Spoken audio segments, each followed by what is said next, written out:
저는 아내와 싸울 일이 전혀 없는데 많이 싸웠습니다.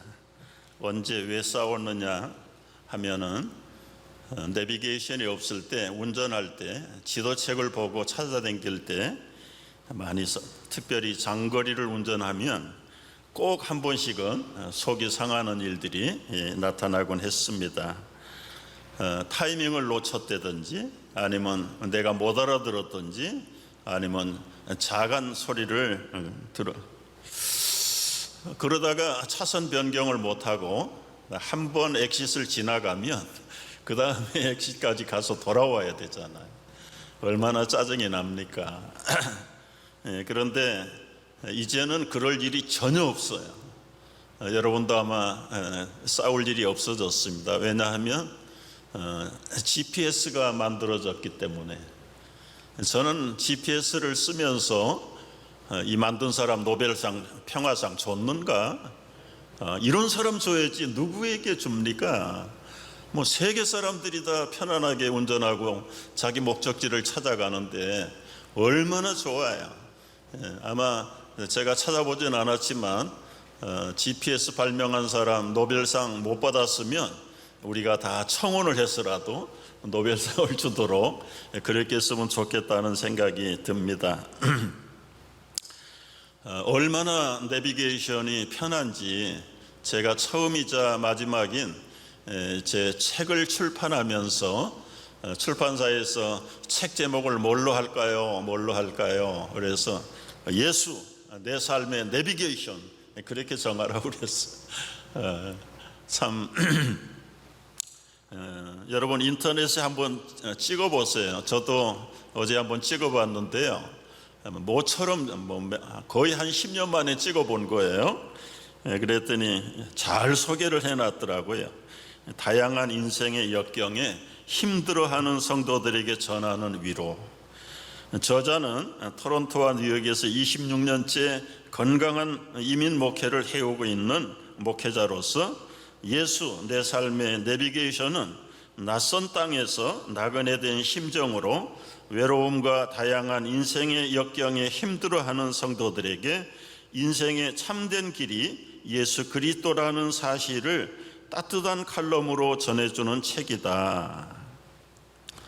우리 인생은 이해할 수 없는 모순과 아픔의 현장이다. 성도에게 이것은 예외일 수 없다.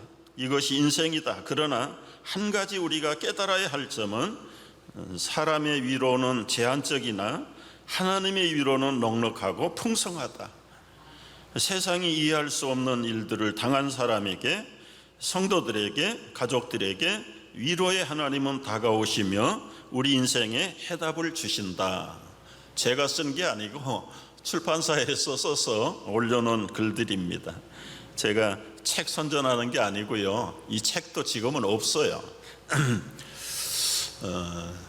제 인생의 광야에서 길을 찾지 못할 때, 앞이 보이지 않을 때, 정말 막막할 때 예수님은 내 인생의 내비게이션이었습니다.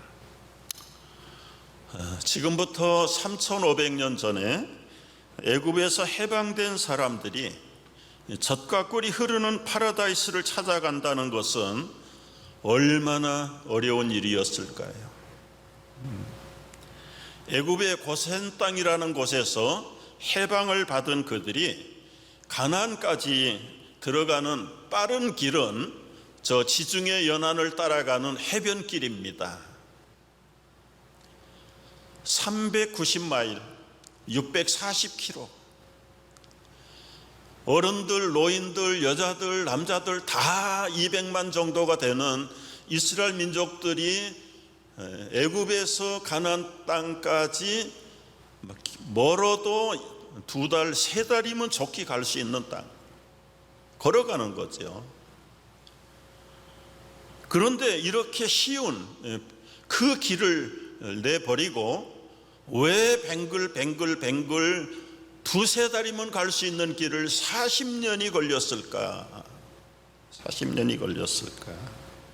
오늘 이거 좀 내비게이션이 없어서 그런 거예요. 정말 내비게이션이 있었다면 얼마나 편하게 쉽게 갈 수 있었을까요? 지름길을 놔두고 광야로 가게 하신 이유 세 가지를 먼저 생각해 보려고 해요. 첫째는요, 전쟁이 두려워서 애굽으로 돌아갈 것을 미리 막으시고 광야로 인도하셨습니다. 출애굽기 13장 17절에 보면 바로가 백성을 내보낼 때에 하나님은 블레셋 사람의 땅을 거쳐가는 것이 가까운데도 그 길로 인도하지 않으셨습니다. 왜요? 그들이 만약에 블레셋 사람들하고 마찰이 일어나서 전쟁을 하게 되면 마음이 변해서 이집트로 돌아갈 것이라고 생각하셨기 때문에 미리 백성들의 마음을 내다보신 하나님, 여러분, 이 백성들은 430년 노예로 살던 후손들입니다. 뼛속까지 노예의 근성이 있습니다. DNA 속에 약자의 DNA를 가지고 있습니다. 만약에 싸울 일이 생기면 두 손 들든지 아니면 도망가든지 둘 중에 하나입니다. 그래서 하나님은 그 백성들의 그 마음까지도 꿰뚫고 계시는 분이시기 때문에 그런 위험한 싸움에 부딪히도록 하지 않으세요. 여러분, 나보다 하나님 아버지가 나를 더 잘 아세요. 그래서 내 인생 광야에서 나를 인도하실 때 크고 작은 광야를 지나게 하십니다. 시험을 만나게 하십니다. 그런데도 불구하고 왜 시험을 만나게 하시고 때로는 시험을 피하게 하시는가? 제가 떠오르는 구절이 있어서 소개해요. 고린도전서 10장 13절을 보니까 다 같이 읽어보겠습니다. 사람이 감당할 시험 밖에는 너희가 당한 것이 없나니 오직 하나님은 미쁘사 너희가 감당하지 못할 시험 당함을 허락하지 아니하시고 시험 당할 즈음에 또한 피할 길을 내사 너희로 능히 감당하게 하시느니라. 왜 하나님 나에게 이렇게 자꾸 시험을 주십니까? 그러면 감당할 수 있다, 해봐라는 거, 해보라는 거예요. 내가 아예 감당할 능력이 없으면 하나님이 아예 시험조차를 치르지 않습니다. 그러니까 여러분, 어떤 환경, 어떤 시험 속에 있을지라도 여러분보다 나보다 하나님이 나를 더 잘 알고 계신다는 것을 분명하게 믿고 주시는 대로, 안 주시면 안 주시는 대로 잘 감당해 나가는 여러분 되시기를 축복합니다. 두 번째로 지름길로 돌리신 이유는요, 시내산에서 언약 백성이 되게 하시려고 광야로 인도하신 거예요. 광야의 끝은 시내산이에요. 그 시내산에서 하나님은 언약을 하셨어요. 그래서 출애굽은 애굽에서 해방되는 것보다는 사실은 하나님의 언약 백성으로서의 출발이 시내산의 언약입니다. 여러분, 자식을 보면 그 부모의 품위를 알 수가 있어요. 성도들의 수준이 누구의 수준일까요? 하나님의 수준이에요. 그래서 우리의 몸가짐, 마음가짐이 그래서 중요한 거예요. 예레미야 11장 4절에 보면 이 시내산 언약의 핵심입니다. 다 같이요. 너희는 내 목소리를 순종하고 나의 모든 명령을 따라 행하라. 그리하면 너희는 내 백성이 되겠고 나는 너희 하나님이 되리라. 시내산 언약 많은 거 있어요. 그러나 딱 한 절이 한 절. 시내산에서 하나님과 맺은 언약은 뭐냐면 나는 너희 하나님이 되고 너희는 내 백성이 될 텐데 추잡한 종살이 하는 모습으로 그 모습을 가지고 하나님의 백성이라고 하겠느냐. 얼마나 많은 업그레이드를 해서 세련되게 정말 어디를 누구에게라도 내가 하나님의 백성입니다라고 내놓을 만한 그런 백성을 만들어 놓겠다는 겁니다. 이게 시내산의 언약이에요. 그러기 위해서는 1, 2, 3, 4, 5, 6, 7, 8, 9, 10 10계명을 핵심으로 주셨고 이것을 구체적으로 잘 지켜가는 게 636가지의 율법. 그러니까 이 모든 율법의 핵심은 나는 하나님의 자녀가 되고 하나님은 나의 아버지가 되는 것. 이것이 시내산의 언약의 핵심 중에 핵심입니다. 여러분, 이 사람이 누굴까요? 120년, 130년 전에 우리 한국의 최초의 메디컬 닥터가 된 박서양이라는 분이세요. 여러분 한번 맞춰보세요. 저분의 아버지의 신분은 무엇이었을까요? 아주 지체 높은 귀족의 자녀였을까요? 엄청나게 재산이 많은 재벌의 아들이었을까요? 아니면 고상한 선비의 아들이었을까요? 우리가 얼핏 저 사진만 보면, 그리고 최초의 메디컬 닥터가 됐다는 그것만 생각해 보면 그 아버지의 신분은 아들보다 훨씬 출중해야 되겠죠. 그런데 그의 아버지의 신분은 백정입니다. 백정. 가장 천시받고, 이 백정들은 결혼식도 하긴 하는데 가마도 못하고 예복도 못 입고 신고도 못해. 신고도 못해. 사람 사는 동네에 들어와 살지를 못해요. 그런 백정의 아들이 한국 최초의 외과 의사가 됐어요. 그 사연을 보면 그 아버지 백정이 세브란스 병원을 시작한 에비슨 선교사를 만나서 감동을 받고 그리스도인이 되었어. 그리스도인. 그리고는 자기의 아들 봉주리, 이름도 없어. 봉주리. 이 봉출인데 그냥 봉주리. 자기 아들을 그 에비슨 선교사에게 맡겨버린 거야. 허드렛 일을 하고 굳은 일을 맡아서 심부름꾼처럼 열심히 심부름하고 섬기고 믿음으로 인정을 받고, 그 에비슨 선교사가 그 백정의 아들을 봉주리를 의과 전문학교에 공부를 시켜서 최초의 의사가 되게 한 거예요. 이야, 얼마나 기가 막힌 놀라운 사건입니까, 여러분. 하나님이 노예 출신들을 자기 백성으로 삼으신다. 이게 하나님의 채신이 안 서는 거죠. 하나님의 신분에 맞는 아들을 만들고야 말겠다. 이것이 신의 산 언약의 핵심입니다. 여러분, 우리가 내가 어디 가서 하나님의 자녀입니다라고 말을 할 수 있을 정도로 우리는 당당하게 영적으로, 신앙적으로, 인격적으로 삶의 현장에서 정말 자타가 인정하는 그런 업그레이드되고 성숙한 하나님의 자녀가 되어야 될 줄로 믿습니다. 이런 자녀를 만들기 위해서 이스라엘 백성들을 광야로 내모르신 겁니다. 여러분, 광야가 어떤 곳입니까? 외로운 곳입니다. 추운 곳입니다. 목마른 곳입니다. 밤에는 추워서 얼어 죽을 수 있는 곳입니다. 낮에는 태양의 일사병으로 쓰러질 수 있는 곳입니다. 해충과 독충과 전갈과 독사들이 우글거리는 곳입니다. 아무도 갈 바를 알지 못하고 방향을 잃어버린 곳이 광야입니다. 그런 것 환경 속에 집어넣고 내비게이션도 없고 방향도 없고 앞도 보이지도 않고 먹을 것도 없고 마실 것도 없고 그야말로 죽음 자체가 광야.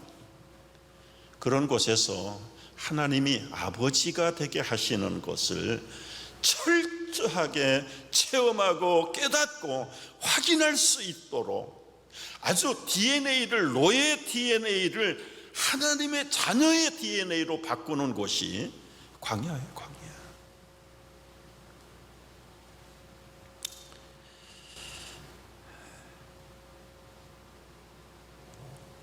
여러분, 하나 더 말씀드리고 싶은 것은 이런 인생길 우리가 지금 살아갑니다. 우리가 어떻게 이 인생 광야를 안전하게 지나갈 것인가. 오늘 말씀 안에 두세 가지 중요한 키포인트가 있어요. 첫째는 내 안에 성막을 세워야 합니다. 내 안에서. 오늘 15절 첫 절 말씀 보세요.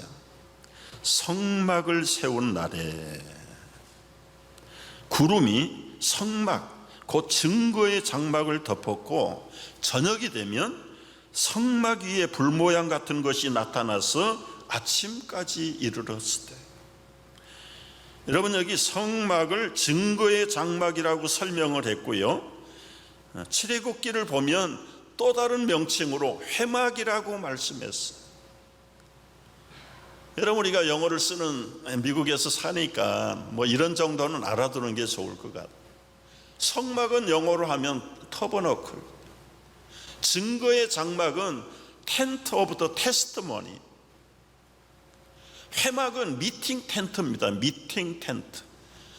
하나님과 백성이 만나는 텐트가 회막이고, 그 하나님을 만난 그곳에서 엄청난 증거들을 체험하게 되는데, 그 증거들을 모으는 곳이 바로 증거의 장막, 터버너클, 성막이다. 성막. 이 터버너클은 포장을 치는 거예요. 휘장을 치는 거예요. 은혜와 진리의 성령으로 오신 예수님께서 말씀이 육신이 되어 우리 가운데 터버너클, 거하셨다. 텐트를 쳐주신 거예요. 텐트를. 여러분, 우리가 처음 예수님을 만났을 때, 하나님을 만났을 때 고요하게 지나갈 수가 없어요. 남녀가 만나면 스파크가 일어난다는데, 하나님을 배웠는데 아무 일 없이 무사하게 넘어갑니까? 불길이 솟아납니다. 불길이. 이 증거의 장막에서 불길이 솟아납니다. 불길이. 성경에는 불기둥이라고 했죠. 불기둥. 여러분, 한번 생각을 해보세요. 죽은 나무에서 불길이 살아납니까? 타오르는 통나무가 불길을 만들어내는 거예요. 한국의 전설 같은 우리 믿음의 선배들 가운데 최권능 목사님이라는 분 많이 들어보셨죠? 이분이 신학교에 부름받아서 훈련을 받는데요, 사실은 목사 되기보다 신학교 학생 때가 제일 뜨거울 때입니다. 제일 뜨거울 때. 기도하다가 얼마나 가슴이 뜨거운지 갑자기 밖으로 동네로 쫓아나가서 부랴 막 한밤중에 불났다고 소리를 지르니까 동네 사람들이 자나 말고는 급하게 나와가지고는 다 몰려 나왔는데, 보니까 웬 정신 나간 젊은 사람이 헛소리하고 있다. 욕을 하고 손가락질하는데, 여러분, 불났어요. 지옥불이 타고 있어요. 예수 믿고 천국 백성 됐어요. 얼마나, 여러분, 그것을 웃을 일이라고 생각할 수가 없어요. 예수 천당 지옥 불신, 그분의 대명사죠. 대명사. 일본 시대 순사도 이 말을 듣고 말에서 떨어져 가지고 변화를 받고 예수를 영접하고요, 수많은 사람들이 그 타오르는 복음의 불길 때문에 구원을 받죠. 구원을 받죠. 여러분 안에 이 증거막 불기둥이 있는가 없는가 한번 생각을 해보세요. 그저 교양 삼아 그냥 정서적으로 그저 마음의 평화를 위해서 그저 안 믿는 것보다는 교회 가는 게 좋으니까, 여러분, 그런 정도의 수준의 신앙은 신앙이라고 말할 수가 없어요. 여러분 안에 정말 하나님을 만난 그 놀라운 첫사랑이, 예수 그리스도를 만나는 그 뜨거운 사랑의 불길이 타고 있다면, 여러분 이 구름 기둥이, 이 불기둥이 어둠을 밝혀줍니다. 추위를 물리쳐 따뜻하게 품어줍니다. 깜깜한 광야에서 맹수들이 득실거리는데 이 불기둥을 보면 맹수들이 가까이 접근을 할 수가 없어요. 그리고 낮에는 이 불기둥이 구름기둥으로 바뀌는 거예요. 여러분 두 가지가 있는 게 아니에요. 사실은 구름기둥이나 불기둥의 핵심은 하나님의 나타나심, 하나님의 임재를 말씀하는 상징적인 현상입니다. 현상.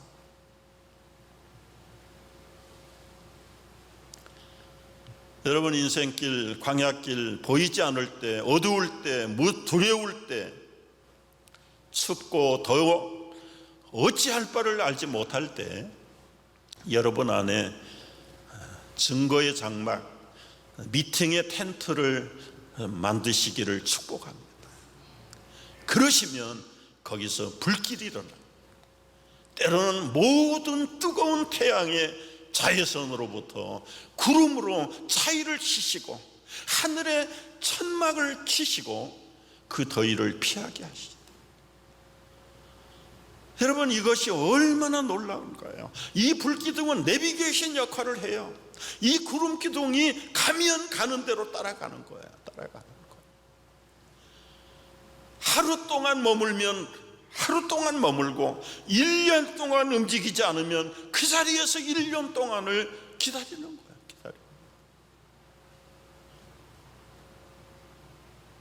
여러분 이 하나님의 구름을, 하나님의 불기둥을 앞서가거나 아니면 안 따라가는 자들은 곧 죽음이에요. 죽음. 병아리가 암탉을 떠나면 죽음이에요. 갓난아이가 엄마를 잃어버리면 죽음이에요. 우리 인생이 하나님을 잃어버리고 하나님의 길을 잃어버리면 죽음이에요. 여러분 속에 정말 뜨거운 성령의 말씀의 은혜의 불길이, 그리고 구름 기둥이 언제나 솟아나기를 주의 이름으로 축복합니다. 두 번째는 이 구름을 따라가서, 여러분 17절 말씀 보세요. 구름이 성막에서 떠오를 때에는 이스라엘 자손이 곧 행진하였고 구름이 머무는 곳에 이스라엘 자손이 진을 쳤으니. 여러분 말씀드린 대로 이 구름 기둥이나 불 기둥은 하나예요, 하나. 근데 임재, 하나님의 임재 현상. 그런데요, 신약성경 고린도전서 10장에서는 이 구름이 예수 그리스도라고 설명하고 있어요. 한번 읽어보겠습니다. 다 같이. 형제들아, 나는 너희가 알지 못하기를 원하지 아니하노니 우리 조상들이 다 구름 아래 있고 바다 가운데로 지나며 모세에게 속하여 다 구름과 바다에서 세례를 받고 다 같은 신령한 음식을 먹으며 다 같은 신령한 음료를 마셨으니 이는 그들을 따르는 신령한 반석으로부터 마셨으니 곧 반석은 곧 그리스도시라. 여러분 구약시대에는 여러 가지 현상으로, 모양으로, 상징으로, 비유로 말씀하셨어요. 그런데 그 신비한 상징과 비유가 다 예수 그리스도라고 말씀을 하세요. 히브리서 1장 1절부터 말씀을 좀 보면 좋겠어요. 옛적에, 여기 옛적은 구약시대를 말하는 거예요. 구약시대에는 선지자를 통해서 여러 부분, 여러 모양, 말씀드린 대로 구름으로, 불기둥으로, 때로는 반석의 생수로, 때로는 여러 가지 많은 기적과 현상으로 나타난 말씀을 하시나 말씀. 직접 말을 해도 못 알아들으니까 어린아이들에게 여러분 성경책을 읽어줘봐야 잘 모르잖아요. 그래서 드라마를 보여주고, 그리고는 연극을 보여주고, 그림을 보여주고, 시청각을 보여줘야 이 수준이 낮은 어린아이들이 알아듣는 것처럼 구약의 백성들은 이 구원의 진리에 대해서 잘 몰라요. 430년을 종살이 하던 후손들인데 그들이 뭘 볼 수 있구나, 뭐를 생각할 수가 있습니까? 그런 백성들에게 문자를 가르친들 알아듣겠습니까? 복음의 진리를 설명한다고 알아들을 수 있겠습니까? 그래서 계속 크고 작은 신비한 현상을 통해서 말씀하십니다. 그러나 우리 조상들에게는 그렇게 말씀하셨지만 하나님이 이 모든 날 마지막을 말세라고 줄여서 얘기해요. 신약시대, 이제 신약시대는 아들이 오신 때부터가 말세고 신약시대예요.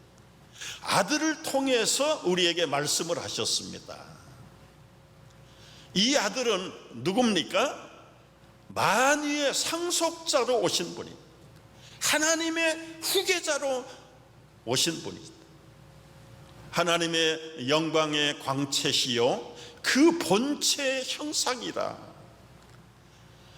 그의 능력의 말씀으로 만물을 붙들고 죄를 정결하게 하는 일을 하시고 높은 곳에 계신 지극히 크신 이의 우편에 앉으셨느니라. 여러분, 예수 그리스도가 누구라고요?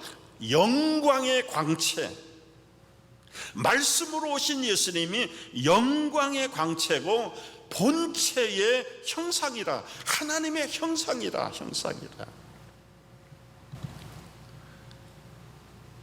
여러분, 이제는 우리 자동차의 내비게이션이 그렇게 편리한 것처럼 우리 인생길의 드라이브에 예수 그리스도가 여러분의 인생의 내비게이션이 되기를 주의 이름으로 축복합니다. 얼마나 놀라워요. 제가 가끔 이제 운전 다 마치고 푸념이 아니라 정말 간절한 소망이죠. 우리를 천국까지 인도하시는 내비게이션, 예수 그리스도가 누구에게나 있다면 얼마나 좋을까. 오늘 결론의 말씀을 드립니다. 여러분의 인생 보이지 않습니다. 방향이 없습니다. 위험이 도사리고 있는 인생입니다. 어떻게 헤쳐갈까요? 어떻게 우리가 저 젖과 꿀이 흐르는 파라다이스까지 들어갈 수 있을까요? 예수 그리스도를 영접하십시오. 그분을 여러분의 증거의 하나님으로 모시고 여러분 안에 거룩한 증거의 장막, 만남의 텐트로 변화시키시기를 바랍니다. 그러면 거기서 불기둥이, 구름기둥이 솟아나서 우리를 하나님의 땅까지 인도하실 것입니다.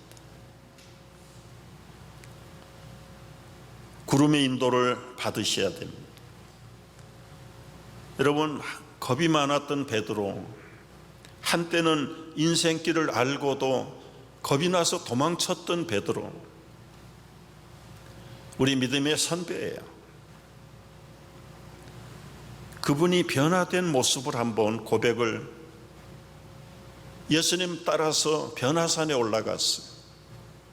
갑자기 구름이 덮이더니 그 변화산이 빛나기 시작했는데요, 텐트가 3개가 나타났습니다. 하나는 모세를 위한 텐트요, 하나는 엘리야의 텐트요, 하나는 예수님의 텐트가 나타나. 예수님의 모습이 갑자기 너무너무 눈부신 모습으로 바뀌었는데 막 혼절을 하고, 아마 정신이 없었으면 기억을 못할 텐데 그 혼절을 하고 쓰러져서 물녹듯이 녹았는데 하늘에서 큰 음성이 들렸어요.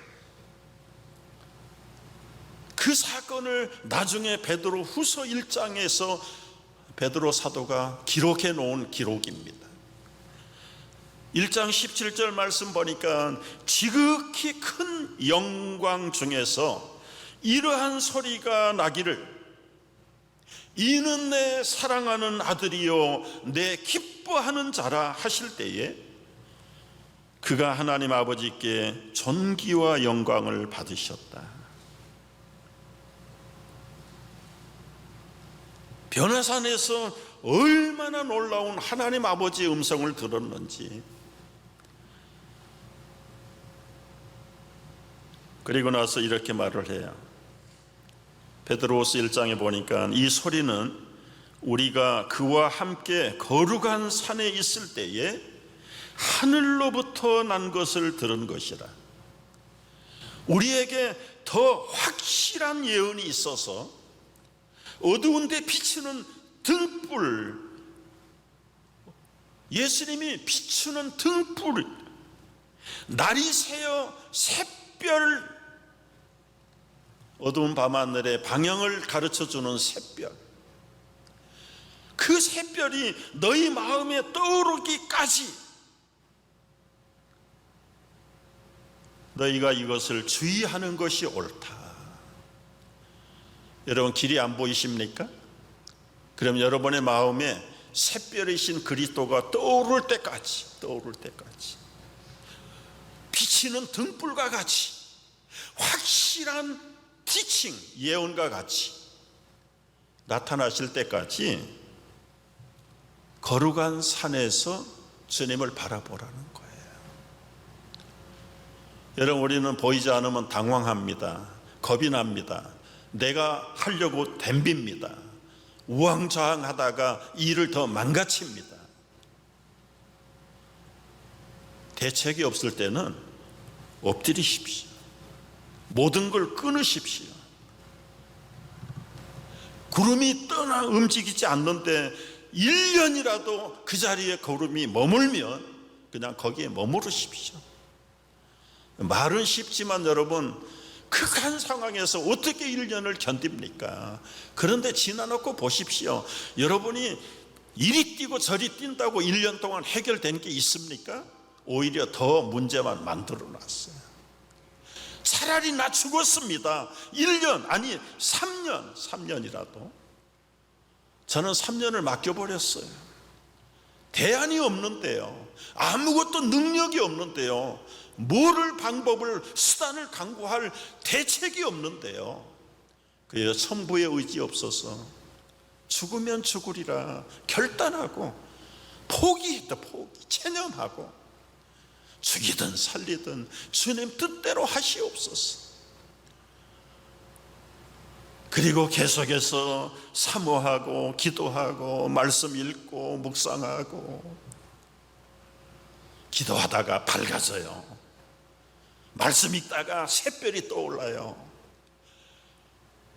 주님을 사모하다가 파란 밤중에 밝은 길이 보여요. 여러분, 이것이 우리 인생을 헤쳐갈 수 있는 영원한 온전한 GPS 내비게이션 예수 그리스도예요. 믿으시면 아멘 하세요. 우리가 적당히 그냥 예수님을 취미 삼아 믿지 말고 샛별이 떠오를 때까지, 확실한 예언의 말씀이 될 때까지, 내 인생보다 나를 더 잘하시는 분이 누구십니까? 바로 예수 그리스도. 이 구름으로 떠오르신 확실한 예언이신 예수 그리스도가 가는 곳에 나도 가고, 머물면 나는 거기까지 가. 말씀을 넘어가도 되지 아니하고 말씀을 멀리 따라가도 실패하는 겁니다. 힘들고 어려운 환경일지라도 견디셔야 됩니다. 못 견디면 포기하시고 체념하시면서라도 그 샛별이 떠오를 때까지, 그 불길이 솟을 때까지, 그 기름구덩이 움직일 때까지, 그것이 바로 말씀이신 예수 그리스도를 따라가는 사람들입니다. 그분이 창조주입니다. 그분이 나의 왕이십니다. 그분이 나의 아버지십니다. 나는 그의 아들입니다. 자녀입니다. 여러분보다 우리 아버지 창조주 아버지 하나님이 여러분을 더 잘 아십니다. 그분에게 맡기고 그분의 말씀을 따라서 기쁨으로 전진해가는 광야의 순례자들이 되시기를 축복합니다. 기도하겠습니다.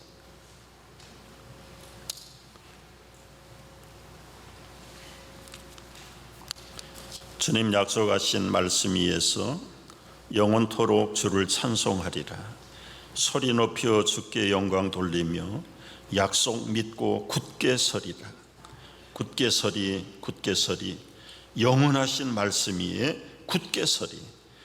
그의 말씀 굳게 붙들고 우리 인생 광야 주님 따라 말씀 따라 승리하며 기쁘게 즐겁게 전진하는 우리 성도들 다 되게 하여 주옵소서. 예수님의 이름으로 기도합니다. 아멘.